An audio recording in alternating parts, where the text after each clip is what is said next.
Cleaning an engine bay on a high-performance vehicle. Hi, I'm Ivan. I'm Nick. This is DIY Detail. Today, we have a beautiful Whipple supercharged Shelby Edition Raptor, 10 years old, 100,000 miles. The engine hasn't been cleaned in 6 years. It's time to clean it. I just know that when I do an engine bay detail, I get a little nervous, and I don't think that I'm alone. So for folks out there who've never cleaned their engine bay, who perhaps have something to be concerned about, Ivan, you have a plastic bag, 40 plus years of experience in the detailing industry. What do folks need to know about cleaning an engine bay safely? Because to me, it looks like a lot of danger here and costly mistakes could be made. Right. Since it's a slightly older truck, it's not that old, it's only 10 years old, but we're going to be not using the pressure washer. We'll be using a garden hose. We will be using the pressure washer for the foam cannon, but after that, we're not dousing it with the pressure washer. The electronics over time can dry, the wires can be a little more sensitive. We don't want to be injecting water at high pressure.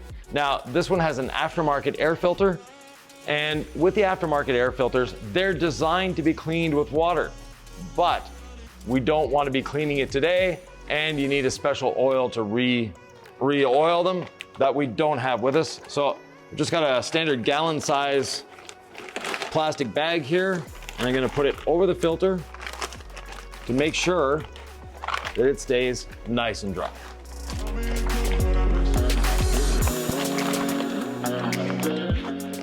Ivan, I'm armed with two very important tools. The brush, Yep. which I'll give to you, and All Clean, diluted 15:1. Now, All Clean, you might be like, what is that? Is that your engine bay specialty cleaner? It is, but it's also a tire cleaner, a wheel cleaner, a bug remover, you name it. It's an all-purpose cleaner, and that's what it's designed to do. Now, this engine has a bit of oil seeping here and there. This will help break that down. We have obviously some dust. We have 100,000 miles worth of dirt. 100,000 miles worth of dirt. We're about to start attacking it with All Clean, diluted 15:1. So Yeah. 15 parts water, 1 part solution. Oh, here we go. Now, Nick's gonna do it from the front, then move to one side, do it from that side, and then move to the other side. That way we're sure we're getting it everywhere. Because what you see from one angle, you won't see from the other. Since the radiator is exposed, he's doing that as well.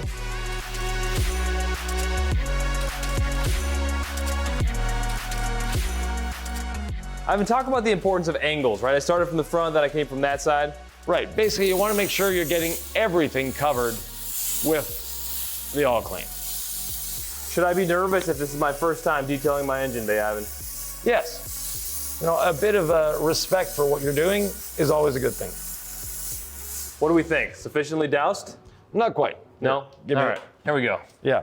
So basically, Nick, this is not something he does on a regular basis. So you need to get in there and get behind and into things. Man, I'm just nervous. This looks expensive to make a whoopsie on. Yeah. But basically, you want to make sure you've got everything covered with the All Clean. That way, it can do its job. And we have to do less scrubbing when you do that, because the reason we're putting it in a foamer is that foamer allows us to not have to mechanically scrub a lot. The foam is actually doing some scrubbing for us.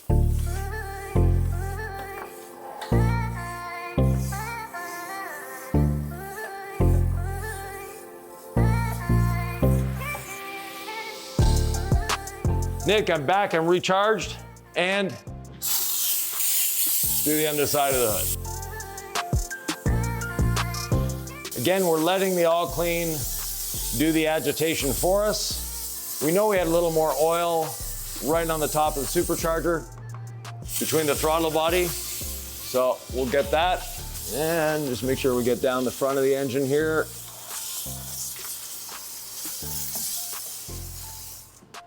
Next step, the foam cannon. Now, the reason we're using the foam cannon here is just to give the All Clean a little more dwell time and more of that foam to help bring the dirt down.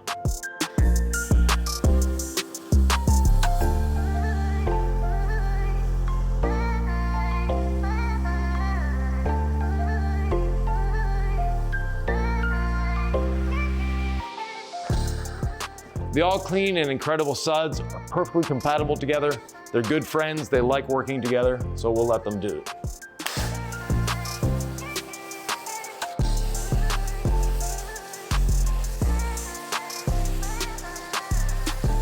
I said we wouldn't be using a pressure washer on the engine, and we're not. I'm gonna rinse the remaining All Clean and soap off the body. We don't want it sitting there, we don't want it drying there while we're working on the engine, so it's a quick little rinse off for that. Rinsing is next, and the same principles as the paint, foam, rinse, foam, right? Exactly. Usually we start top to bottom. Which we will at this point as well. I'll take your direction here, all right. And Nick's using the shower setting. What do you want me to use? No, that's great. Okay, that's cool. what we want. Now, the center part of the engine there, or the engine cover, we won't re-foam. We don't want too much moisture on that. If it gets too heavy, it can drop. Now, this isn't a problem. We know we're not gonna be driving the rig for at least a couple hours, so it'll have time to drip dry before it gets warm. I'm just kind of taking the top to bottom approach. I know we're gonna foam that again, so. Yeah. Just trying to flush things out here. All right. What's my pressure washer technique on the inside, Ivan? On the engine bay?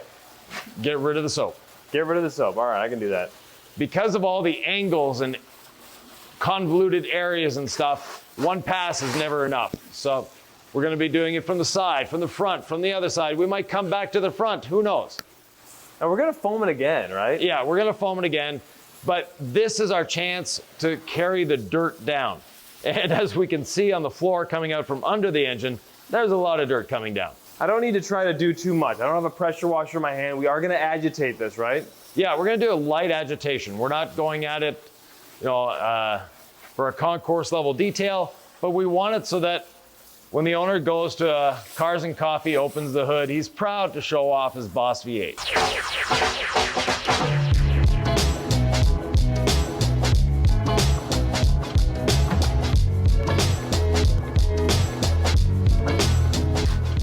All right, Ivan, I feel like that's a adequately rinsed engine bay. Yep, it's rinsed. And at this point, it's actually looking really clean. It is. Like, we don't see any accumulated dirt anywhere. The oil is gone on the supercharger. So we've done a good job, but we can do just a little bit better. Should we be nervous about the steam rising from the engine bay? No, so the engine wasn't hot, but it was still a little warm. So that's not a concern. That's actually working in our favor a little bit. Around the spark plug wires and stuff, it's just gonna dry the moisture out faster. Okay, perfect. But you don't want to do this on an engine that you literally just park the truck, open the hood and start spraying. We gave it what? It was at least an hour here, so it had time to cool down. Should you detail your engine bay in direct sunlight? No, like anything, don't detail in direct sunlight. Get some shade. So you can see that, this is all clean. We really don't need to scrub it, but we will.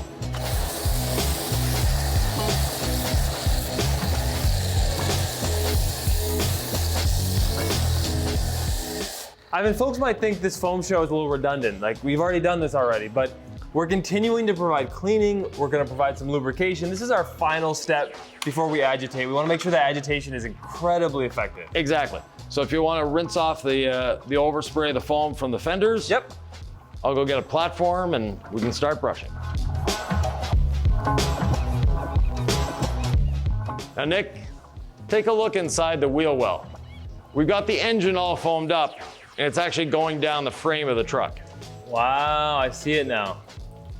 So it's all sort of connected. If you think your engine bay never gets any liquid, I can see right up into it from the wheel well. So right. It's not a stranger, or it's not designed to get water in there, which it can freak a lot of people out doing the engine bay process. So it's just good to remind ourselves of that. Yeah, when you're driving down the road, the water is going through the grill. It's going through the radiator, and it's hitting the engine. It's just a normal part of driving a vehicle in the rain. So yes, your engine bay is designed to get wet. This particular vehicle is designed to go off-roading. And if you read the owner's manual, I think you can get water up to around here. I'm not sure, but somewhere in this area, which is more than enough to get the engine wet. So now I've got a little platform here. It's just gonna help me get in there. Nick's got a long handle brush, I've got the short handle, and we're just going around. Do you want me to get the hood? Get the hood. Light agitation. And get it on this side here. So you've got the platform, I've got the longer brush, Ivan. Yeah. Then I've got a smaller brush to get into the little finer details of everything. And these are some of the same tools we use on wheels.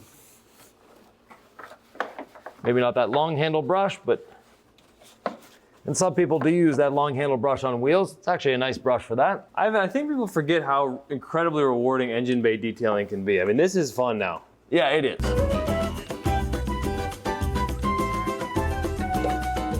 And I'm just going after scrubbing things I can see. I'm not overthinking the complexities of this engine bay. If I can see it, and it might look dirty during Cars and Coffee, that's something I want to address. Right, and we also want to be careful, when we are scrubbing around wires, just not to hit the wires, not move them in any way. So just gentle scrubbing, not trying to force this to do more than it needs to do. We've already foam rinse foamed. There's plenty of cleaning power that's already happened without agitation. Yeah. We're just trying to kind of build that redundancy to gently scrub everywhere. Exactly, we're letting the chemical do the work for us. Yes, we're providing a bit of agitation, but these are super soft brushes. They're not going to damage anything. But we just want to be careful, especially with a big headed brush like this, to not hit any wires and just use it in big open spaces. When we're done this, we'll be able to see the Carroll Shelby plaque on the supercharger. It was a little, it was hiding amongst the dirt. What's an area that folks typically see when they open up an engine bay that we really want to make sure we clean for purely appearance sake? Well, in this case, it's the big Whipple supercharger. It's chromed, it's on top, it's beautiful. That is the, our main focal point on this engine. And it's already looking like it's looking 100% better than it was. So, and of course, this particular engine, since the grill comes up with the hood, all this is exposed. So your fans, your radiator, so we want to keep them nice and clean. Now you notice I'm using this very soft bristle brush on the radiator itself. You don't want to use any pressure or anything, but it's just to dig those little bug remains out of that radiator. There are specialty products that you can buy that you foam onto a radiator and they just keep expanding. That foam keeps expanding and it pulls the dirt and the bugs off. So, and I know you've hit this side already, so I'm just looking to see if there's any area that we see the incredible suds that doesn't look like it's been foamed. And if I see that, I may hit it again. Yeah, second set of eyes is always good.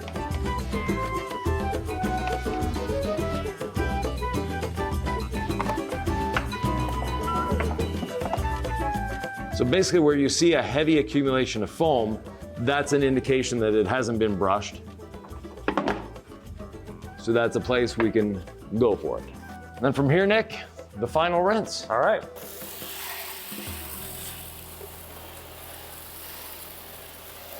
So instead of using the shower this time, because I want a more direct spray, I'm using a sort of the fan nozzle.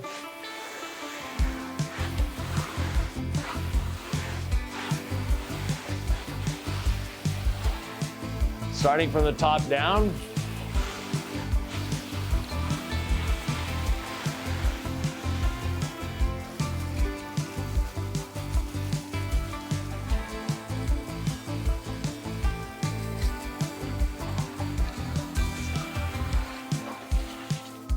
Apparently, the engine's looking really hot.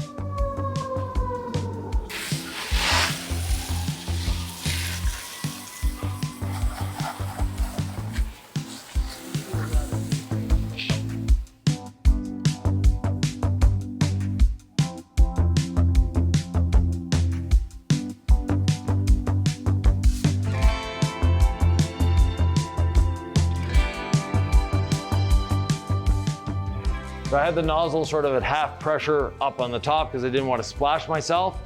But now on the engine, I'm gonna press it in all the way.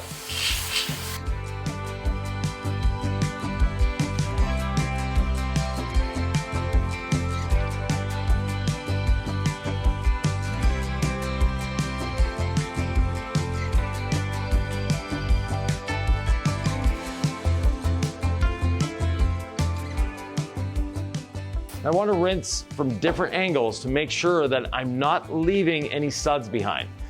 Soap residue left behind can cause staining, and at the same time, it actually attracts dirt. So we want to make sure we're getting all of that soap residue off. Now we mentioned we could see the suds coming down from the engine compartment on the frame. Well, I'll rinse the frame off as well to make sure we don't have any of that left there.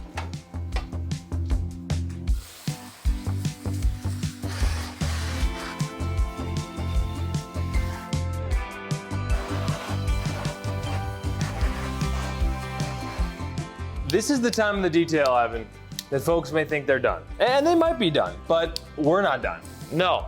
So just finding the right nozzle here. There we go.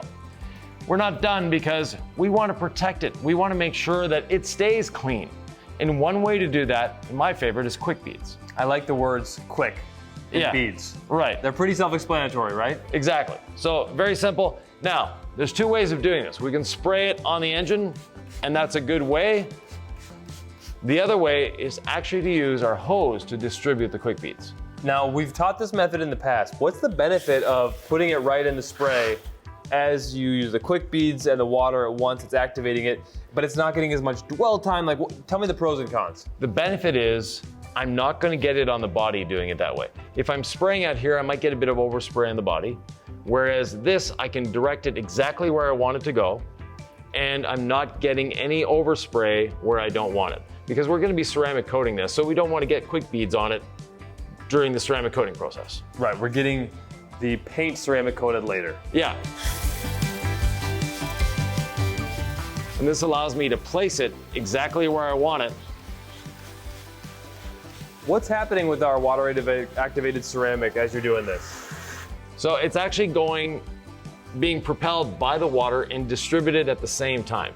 It's a really neat product. It's fun. And it's going to make the engine bay easier to clean again and easier to dry. Definitely easier to clean, 100% easier to dry.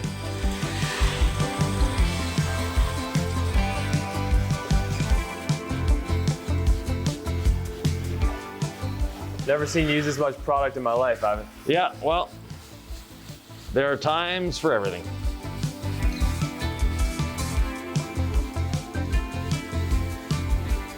Is it possible to put too much of this on there? Yes and no. We just want to make sure that we've got it all rinsed away now. So now that I've done spraying it, I'm going to rinse one more time.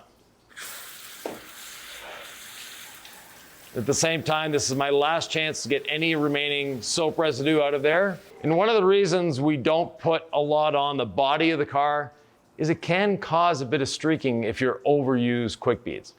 On something with no flat areas whatsoever, we're never gonna see a streak on this if we got it. And plus, I rinsed a lot. So I'm not worried about streaking, but on the body of the car, there may be a chance for streaking. So that's why we don't wanna overuse quick beads. Now for drying, we're gonna use a leaf blower. It's just a great way of drying an engine bay. Now we could just set it and forget it, right? Put the hood down, or what's the concern there? Well, you can, but we may get water spotting because the tap water here isn't exactly mineral free. So by blowing the majority of it off, it's gonna end up being a nice clean engine bay when we're done. Let's do it. Have fun.